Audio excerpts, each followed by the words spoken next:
Good morning. I hope you're having a wonderful start to this lovely day. We are in Revelations, his age, 17. And this chapter has so many metaphors and symbols for us to really examine. In verse 2, the last few words, drunk with wine. And earlier today, we go through the Proverbs because I just believe if you're under the age of 18 or 21, you should read a proverb each day, whatever that date is. So today is the 23rd. You should read Proverbs 23. And in that chapter, Proverbs 23, it talks about wine and how drunkenness, a lot of times if you read in the Bible, you see also gluttonous right near it, right? Be like drunkenness and gluttonous. And the reason why is both of them, a lot of times, if you are like a savage, eater of meat, right? I don't know if you had that type of meal Sunday on Easter where you just throw down, but what is the after effect? After you have a heaping of a plate of, animal flesh or whatever, or macaroni and cheese, ham, whatever, you feel miserable. In the chapter 23, verse 21 of Proverbs, it says, the drunken and the glutton will come to poverty if we keep on doing this. Now, every so often is cool, but if we eat like that every day, we will come to poverty because guess what?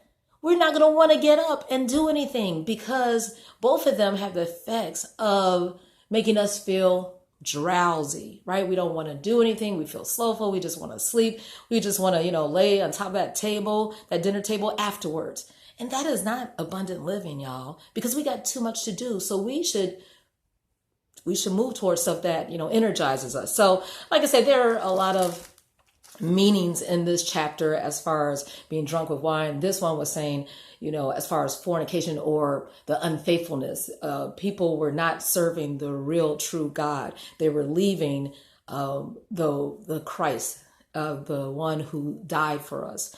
And it was foretold in this. John saw so much. But also in verse 9 of chapter 17 of Revelations, it said, here is the mind which hath wisdom.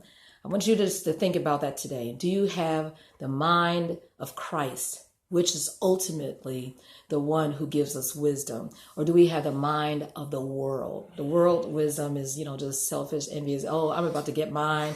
I'm just trying to get ahead. So there's something to think about. And we're in verse 14, and Timotheus had the first part of 14, and I have the last part. So go ahead. Let's talk about You want me to read it? No. These shall make war with the Lamb, and the Lamb shall overcome them, for he is the Lord of lords and King of kings. Okay, nothing's too hard for God because no matter what ruler or what president is like making these crazy decisions, there's somebody who's over all that.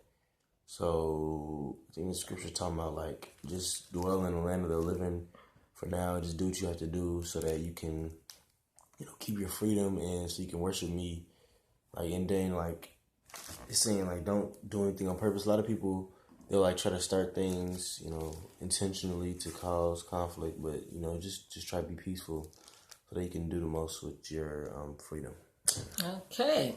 And the last part of that verse, it says, and they that are with the Lord, with him, the King of kings, they are called, they are chosen, they are faithful. Today, you want to be the one who is called, separated unto God. You want to remain selected. You're elected. You're called out. You're chosen, and you are faithful. Don't give up. Do not give in to the world system and the enemy's ploys. He's hatching a plan for you. Get ready, but be sober, be vigilant, be awoke, and be faithful. Have a great day.